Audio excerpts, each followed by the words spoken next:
बनवला आहे प्रसादासाठी। यासाठी 1 वाटी पाणी, 1 वाटी गूळ फक्त आपल्याला मेल्ट करून घ्यायचा आहे। आता कढईत तूप घातले आणि ड्रायफ्रूट्स घातले, बारीक कापलेले ड्रायफ्रूट्स आपल्याला तळून घ्यायचे आहे।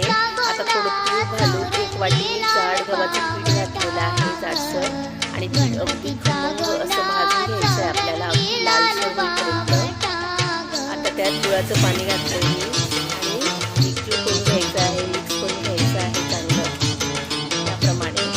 आता त्यात मी वाटी दूध आणि 1 टेबलस्पून त्यात मलाई होती, मलाई पण घातली, तळलेले ड्रायफ्रूट्स, हे दाणे, वेलची पावडर, चिमूटभर अगदी मीठ। आता सगळं मिश्रण एकजीव करून घ्यायचं आहे, परतून घ्यायचा आहे शिरा, अगदी 2 मिनिटं शिरा परतून घ्यायचा आहे।